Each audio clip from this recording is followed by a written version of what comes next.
Obrigado, Giovanni, pela acolhida. Quero aqui, estou entre muitos amigos, amigos e amigas do sistema de prerrogativas, amigas do sistema OAB. Vejo aqui meu brother Bruno Reis, conselheiro federal, Eliseu, também nosso colega conselheiro federal, que estava há pouco aqui no plenário. Quero cumprimentar aqui Marcão, Cláudio, cumprimentar aqui a Laís, Bruno, quero cumprimentar a todos aqui os amigos, não vou nominar todos aqui, que eu vou acabar esquecendo de nominar tantos amigos que estão presentes nesta sala, para prestigiar não a minha fala ou a de qualquer outro colega que me antecedeu, mas para prestigiar o Sistema Nacional e Estadual de Prerrogativas. Eu queria aqui dizer que me sinto, portanto, muito em casa. Pô, Cristiano, passei por você, tá vendo? A gente fala que esqueceu, esquece, né? Então, eu me sinto aqui muito em casa, muito entre amigos, entre irmãos. Eu digo sempre que o nosso Sistema Nacional de Prerrogativas, nós todos somos irmãos e irmãs em armas. A prerrogativa é a infantaria da OAB. É a primeira e a última divisão de combate das liberdades da sociedade quando defende a nós, os advogados e advogadas brasileiros. Eu trouxe, ou eu enviei, mas não estou com um problema técnico aqui, estou tentando me entender com o Jason, um data show para falar das ações do Conselho Federal, no Supremo Tribunal Federal, no Conselho Nacional de Justiça e nos tribunais deste país em defesa das prerrogativas. Mas, como dizia Jô Soares, quem sabe faz ao vivo, e eu vou tentar, então, falar mesmo sem o data show sobre essas missões do Sistema Nacional de Prerrogativas. Primeiro, queria lhes dizer que nós temos de Minas, na nossa Comissão Nacional de Prerrogativas, um colega valoroso, um colega brioso, combativo, que empolga a todos nós na comissão, que é Bruno Cândido.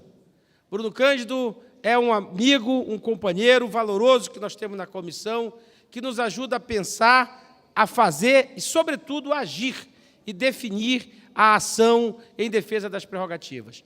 O nosso Sistema Nacional de Prerrogativas, ele tem feito, desde que nós assumimos, no ano retrasado, em junho de 2016, nós temos feito caravanas, fizemos agora, que se encerrou ontem no Rio de Janeiro, a 19ª Caravana Nacional de Prerrogativas, onde nós aproveitamos para irmos ao interior do Estado, reunirmos em audiência pública com os advogados e com a sociedade, aproveitamos para desagravar colegas, e não só desagravar de um ponto de vista político, vamos desagravar o colega de uma seccional grande, porque esse colega é importante, porque é filho desse ou daquele, porque é titular daquele escritório. Não, a maioria das vezes que a caravana faz desagravos, nós vamos nos municípios mais distantes, onde tem 3, 4, 5 colegas para desagravar aquele irmão que foi agravado nas suas prerrogativas por um delegado, por um juiz, por um promotor, como uma forma simbólica, mas muito real, de dizer para 1.100.000 advogados que quer eles estejam em Belo Horizonte, em São Paulo, em Salvador, no Ceará ou em Belém, ou na mais longínqua cidade deste país, o Conselho Federal da OAB e o Sistema Nacional de Prerrogativas estará lá para assisti-lo, para defendê-lo com a força de 1.100.000 advogados e advogadas brasileiros. Temos andado este país. Não há um só mês que nós não tenhamos eventos. Não há um só mês que a gente não caia na estrada. Aliás, o símbolo da nossa caravana é andar pela estrada. Falta andar pelas estradas de Minas, né?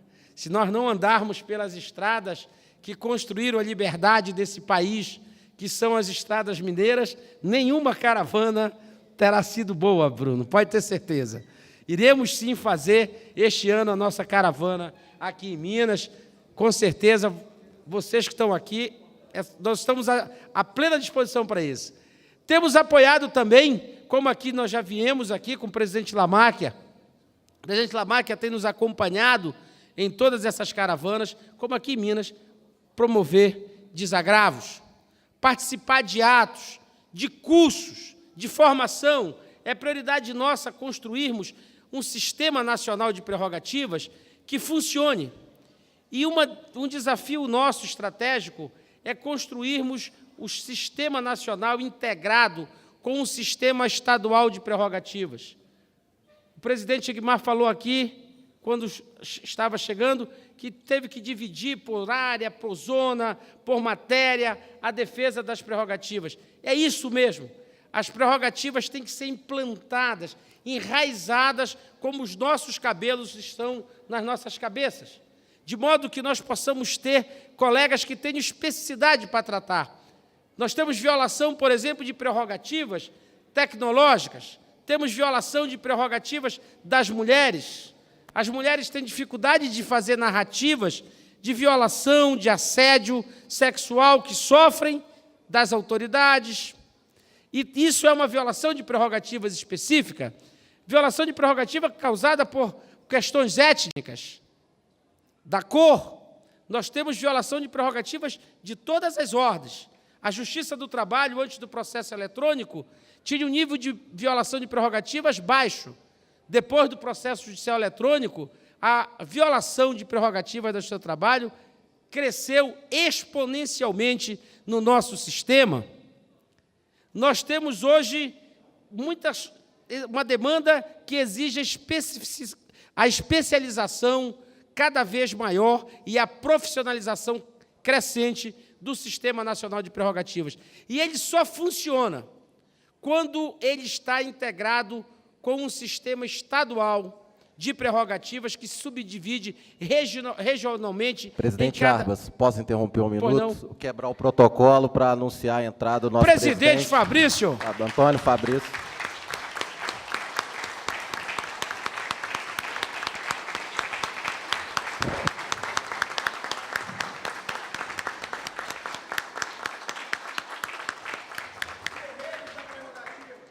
Presidente Fabrício.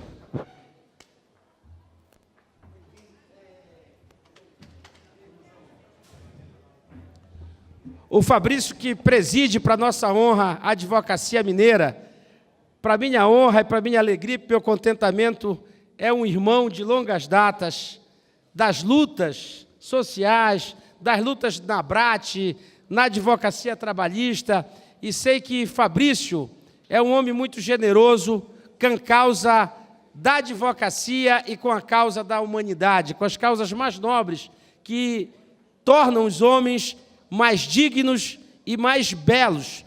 E, portanto, Fabrício, é uma honra muito grande tê-lo aqui. Viu? Eu quero prosseguir aqui, animado com a presença do nosso presidente, para, então, dizer que nós temos andado e procurado construir um sistema nacional de prerrogativas. Temos lançado o Prerrogativas Mobile. O Prerrogativas Mobile é um desafio. Todo mundo tem no seu celular um app de tudo, de comida, de táxi, de roupa, de sapato, de viagens, de tudo.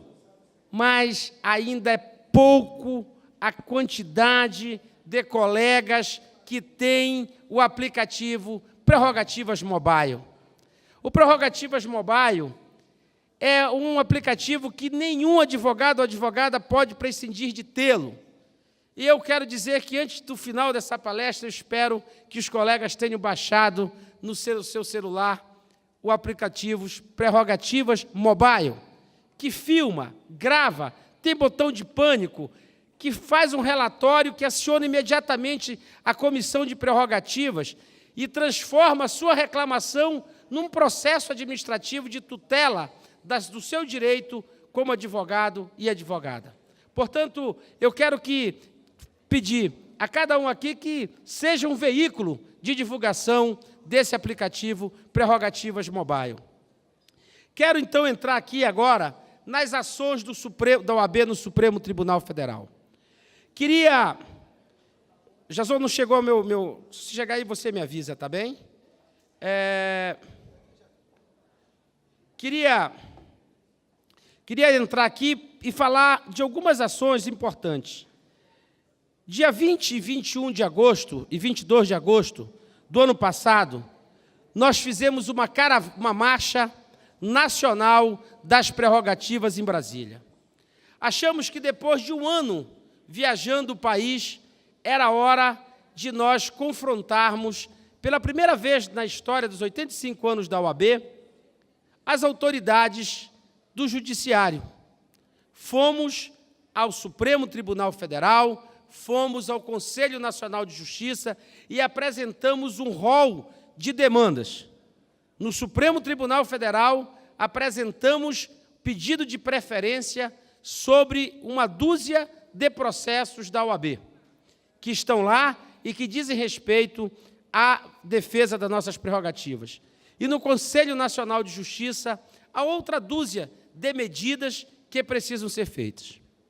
Eu não pretendo falar aqui de todas essas preferências, de todas essas medidas, mas eu quero me reportar a algumas delas que reputo importantes, especialmente 5 delas. A primeira, Bruno chegou a falar aqui ainda há pouco, que ela está com a relatoria do ministro Dias Toffoli. É a DI 4398. Essa DI 4398 tem dormitado na gaveta do ministro Dias Toffoli há algum tempo. Ela trata da invalidação do artigo 265 do Código de Processo Penal, este famigerado artigo que multa os advogados acusados unilateralmente e sem direito à defesa de abandono de ato de processo criminal. Um artigo que é tão violento quanto aos advogados, quanto também o é com a sociedade brasileira, porque os clientes da justiça penal, lamentavelmente, são os pobres, os pretos, as prostitutas, os desvalidos.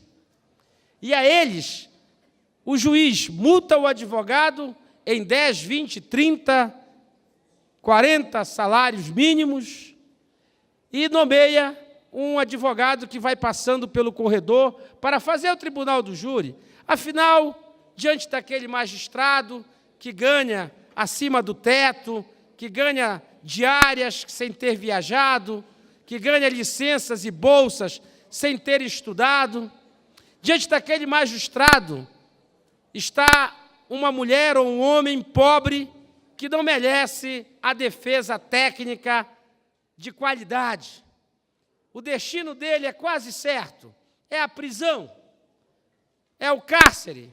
Muitas vezes ele já está ali, vindo do cárcere, preso preventivamente por 3, 4, 5 ou mais anos. A pena é apenas para completar ou justificar aquela prisão abusiva na qual ele já foi condenado. Então, qualquer um serve para fazer a defesa daquele cidadão brasileiro de terceira classe, repito, aos olhos deste magistrado que acha normal e acha que não é criminoso ele receber acima do teto e ele se vangloriar à noite no Jornal Nacional deles, magistrado, ser um combatente da corrupção, mesmo oferindo 20, 30, 40, 50, às vezes mais de 100 mil dos cofres públicos, mas ele não é ladrão, ele é um cidadão que está acima do bem e do mal, e ele é o portador das virtudes republicanas. Esse judiciário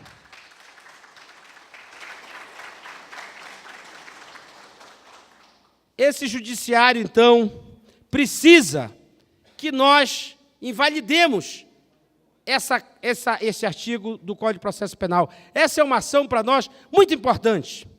Uma outra ação muito importante que está no Supremo, e eu sei que aqui muitos colegas da advocacia criminal, se refere ao HC 115 e 114, que está com o ministro Ricardo Lewandowski.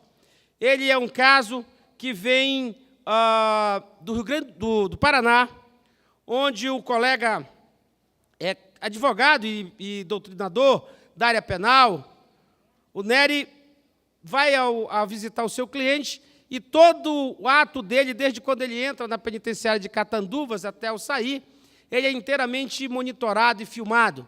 Não é à toa que a primeira caravana que nós fizemos em agosto de 2016 foi a Catanduvas, onde nós podemos constatar que o Moro, esse rapaz que aparece todos os dias na página da nossa internet, sem nós pedirmos que ele apareça, mas ele aparece, esse rapaz, quando coordenava o Comitê de Execução Penal do Paraná, ele estabeleceu que tudo, absolutamente tudo, dentro do Presídio Federal de Catanduvas fosse filmado e gravado.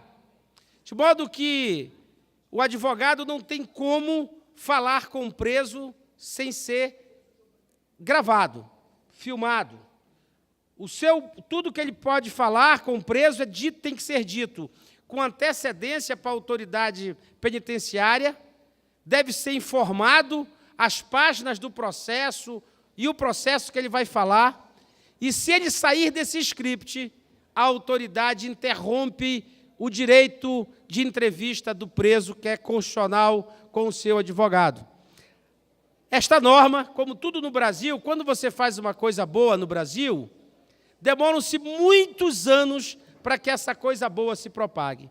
Mas no Brasil, o Brasil, às vezes, tem uma miséria cultural muito grande. No Brasil, toda vez que você faz uma coisa ruim, ela rapidamente se propaga. Todo mundo quer fazer o que é ruim.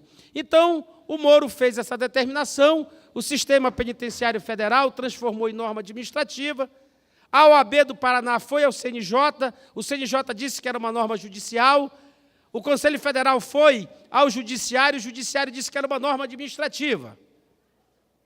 E nós temos a generalização disso em todos os presídios federais hoje, felizmente são 4, terá um 5º agora aberto, e esse ministro da Defesa, esse rapaz chamado Jungmann, né? É Jungmann, né?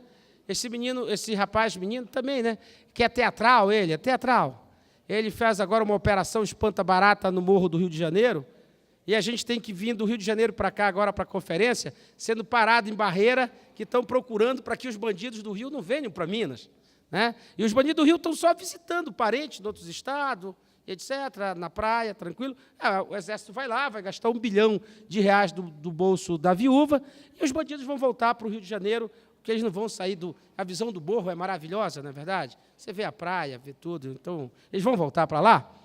Mas o Jungmann teve a ousadia de falar com o presidente Lamáquia, porque ele queria esse sistema de Catanduvas do juiz Sérgio Moro levado para todas as penitenciárias brasileiras, acabando com o direito do preso falar reservadamente com o seu advogado.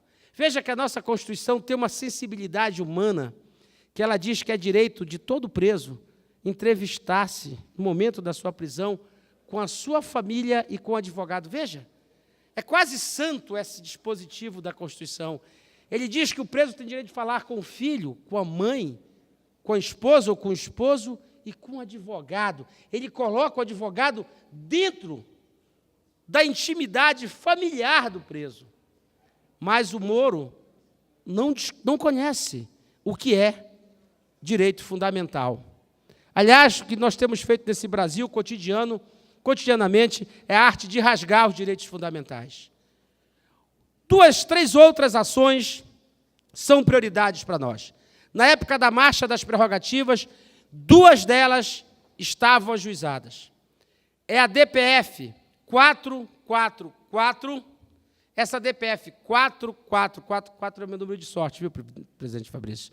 E eu estou falando isso porque eu estou com medo danado dessas 2 ações que eu vou falar. Uma é 444, a DPF, ela trata da condução coercitiva. Me lembro que quando nós começamos as caravanas, Bruno, quando a gente ia falar dessa DPF, os advogados, muitos se levantavam, porque diziam assim, pô, a OAB está defendendo o Lula, a OAB está defendendo o Aécio, a OAB quer defender bandido, tem mais é que fazer condução coercitiva. Mas aí quando a gente pede para o colega ler o Código de Processo Penal, ele vai ver que aquele artigo 260 é um artigo sem sentido, porque um delegado te intima, como o Moro fez, né, com tantas vítimas, 5h30 da manhã, para comparecer perante ele às 6 da manhã, sendo que você vai ter que ir lá, senão você é preso, ou conduzido coercitivamente, processado por desacato e por aí vai, sendo que se você chega lá às 6 horas da manhã, na frente do delegado, a Constituição lhe garante o direito de ficar calado, em silêncio. Porque ninguém é obrigado a depor, se autoincriminar.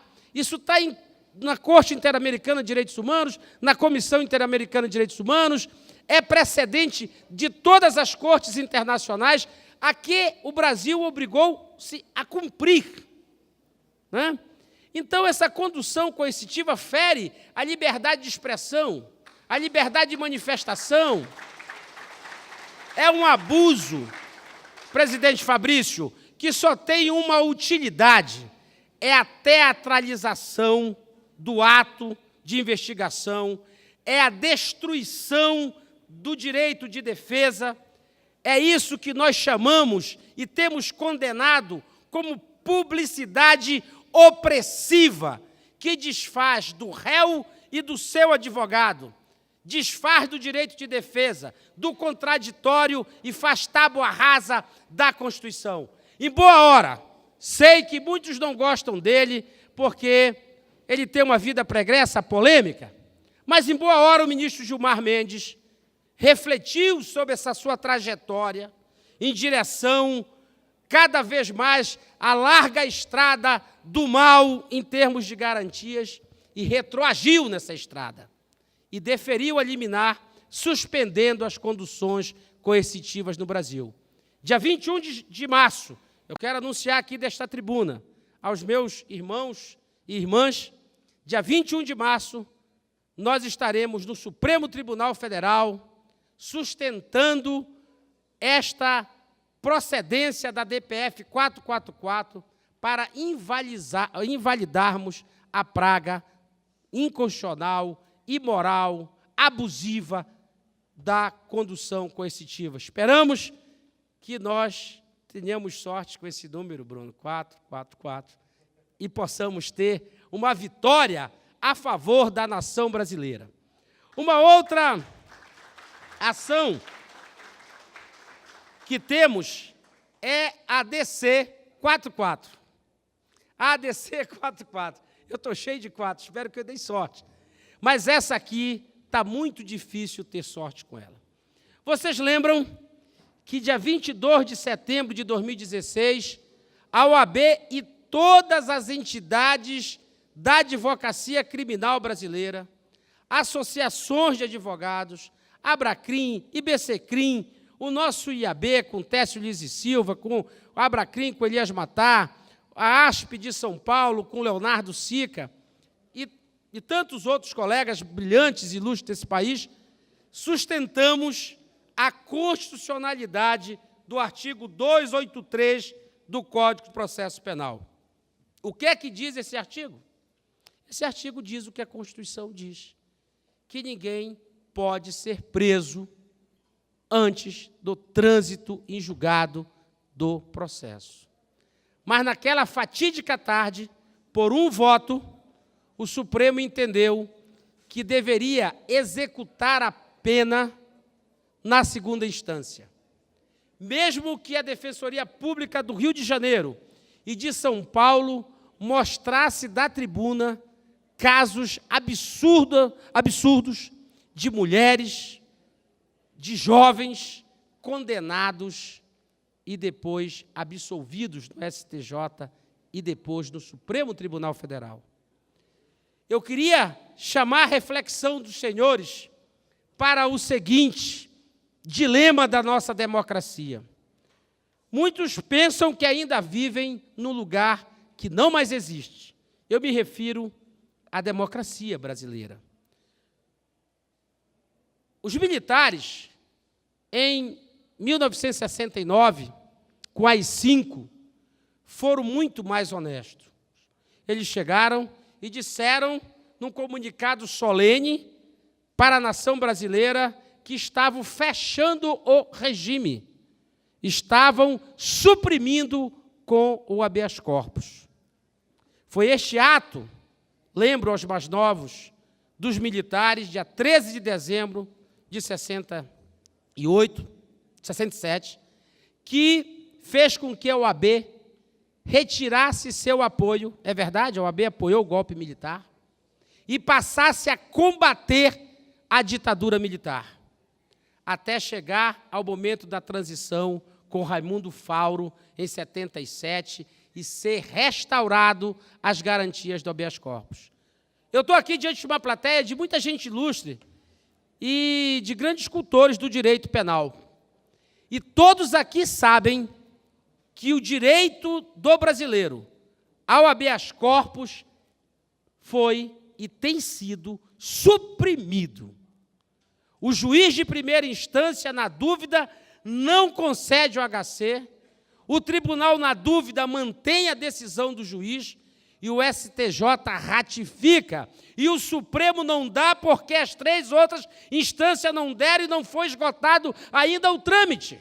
E, portanto, ainda que se esteja diante de um ato de flagrante agressão à liberdade humana, o Supremo não dá e cala diante da supressão abusiva e ilegal da liberdade de um brasileiro. É esta a realidade que nós temos vivido. É esta a realidade de supressão de garantias. E nós precisamos dizer ao Supremo que esta Constituição ela tem uma letra, ela tem uma vocação, que é a vocação da liberdade. E essa Constituição disse que ninguém pode ser preso antes do trânsito em julgado. Antes do trânsito em julgado, ainda que haja sentença, ainda que haja acordo, ainda que esse acordo seja confirmado pelo STJ, mas até a última decisão do Supremo, este brasileiro é inocente nos termos da Constituição.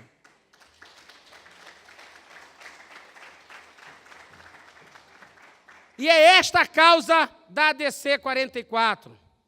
Eu sei que alguém aqui deve estar pensando assim, pô, mas esse presidente, ao dizer com tanta ênfase isso, vai defender o presidente Luiz Inácio Lula da Silva, que não quer ser condenado. É possível. Mas eu prefiro que a OAB chame a atenção do Supremo e resguarde um valor constitucional do que nós pisarmos esse valor constitucional para prejudicar um brasileiro que hoje nós chamamos de Luiz Inácio Lula da Silva, mas amanhã pode se chamar Jarbas, pode se chamar Bruno, pode chamar Fabrício, pode chamar o nome da Laís ou de qualquer outro aqui. E é com isso que eu estou falando. A OAB é uma entidade que nunca se notabilizou pelo populismo. Nunca. A OAB sempre se popularizou pela credibilidade. A OAB é a instituição da sociedade civil que a Constituição deu a ela o poder de falar em nome da nação brasileira. E por que a Constituição fez isso? Por que a Constituição deu tamanho poder para a nossa instituição, a única instituição no mundo que fala em nome do país, dos interesses da nação, da coletividade? Por que isto?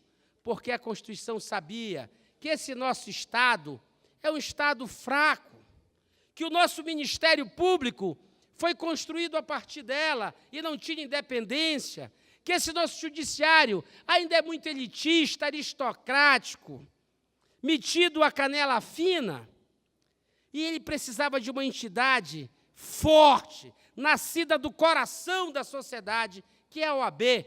A OAB tem um compromisso, amigos, de ser uma entidade contra-majoritária. Doa a quem doer. A nossa defesa não é com esse ou com aquele, com o fulano ou com o ciclano. A defesa da OAB é a defesa da Constituição, do Estado Democrático de Direito. E assim devemos defender a posição da OAB. Nós temos clamado aqui, presidente Fabrício, que nós pautemos essa ação antes que um HC do presidente Lula vá ser julgado no Supremo, com toda a carga de discriminação, de preconceito, de valorizações meritórias sobre o processo do presidente Lula. E, com isso, nós marchemos para uma situação irreversível de termos destruído o princípio da presunção da inocência no nosso país. O Supremo tem que ter juízo. E aqui eu chamo, porque ontem e hoje, creio eu, tem ministros aqui do Supremo percorrendo esta conferência. O Supremo tem que ter responsabilidade. Nenhum ministro do Supremo deve ser candidato ou pensar ser candidato a cargo eletivo. Ele tem compromisso com a Constituição. É uma irresponsabilidade da presidente do Supremo Tribunal Federal pautar um HC que a mídia nacional e internacional, e todos têm um juízo de valor meritório se o titular, o beneficiário desse HC é culpado ou inocente, e não pautar a ADC 44 de relatoria do ministro Marco Aurélio, que já pediu pauta, e não é pautado, porque se quer prender um homem e rasgar a Constituição, e a OAB não pode calar com isso.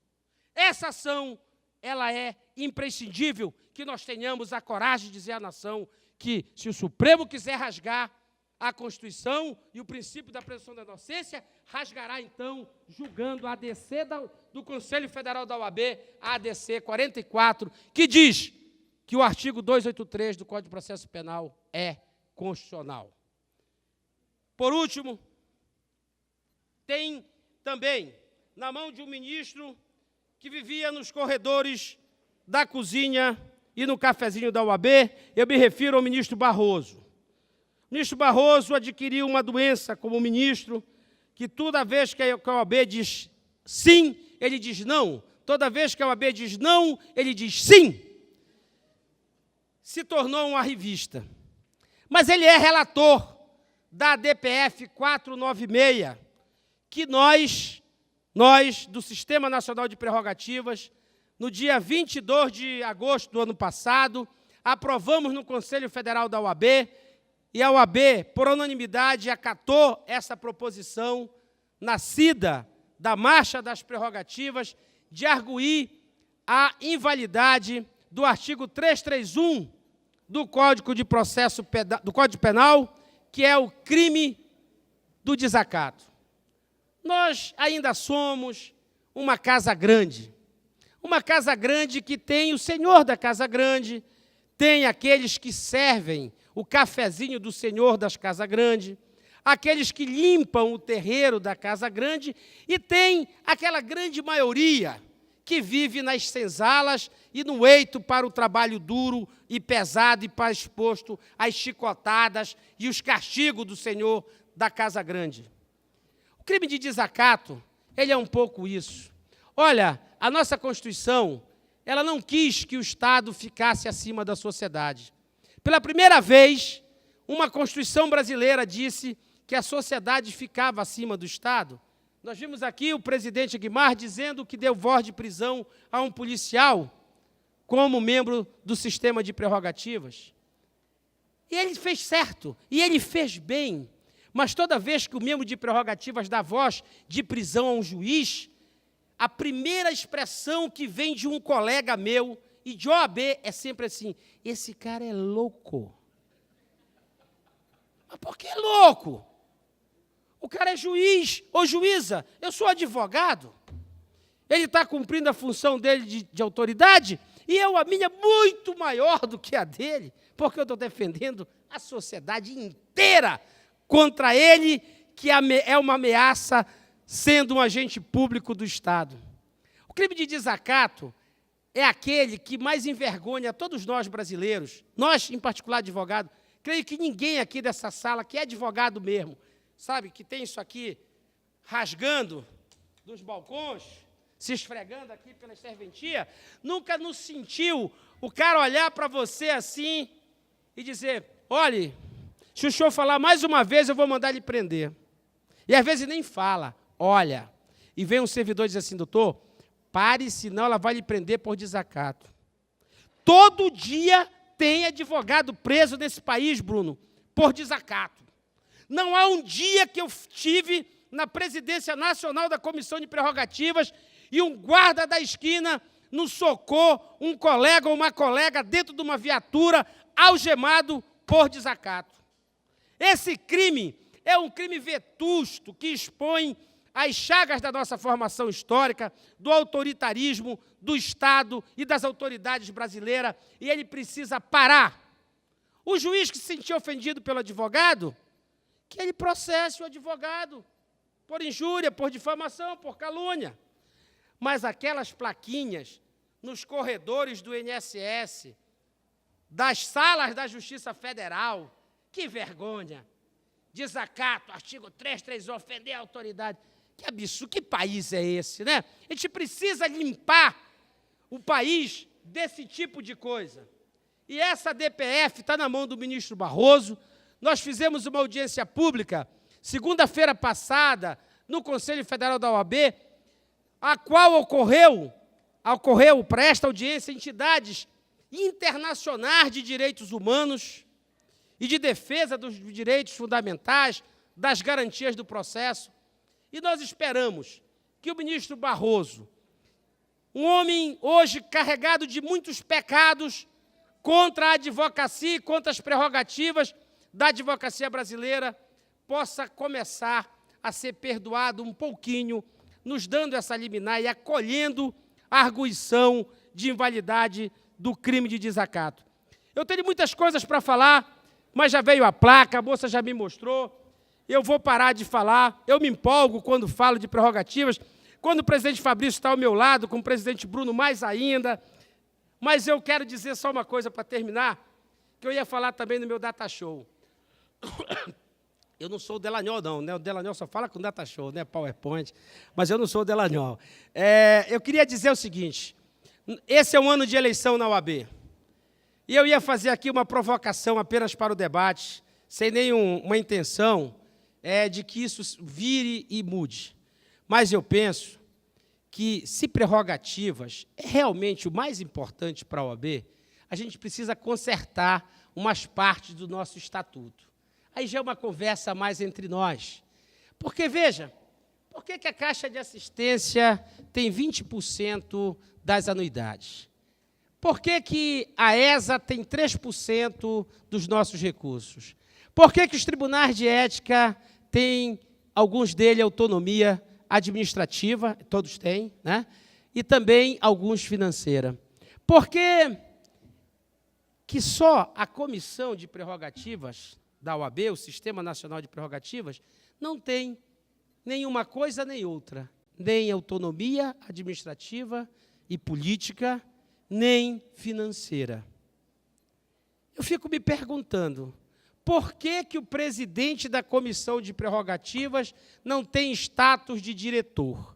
Porque presidente de prerrogativas, como Bruno, como Cláudio, que trabalham, não diria nem como Jarbas Vasconcelos, esse criado aqui é estagiário do presidente Fabrício, mas que trabalham, eles trabalham mais do que qualquer diretor de qualquer seccional do Conselho Federal da OAB.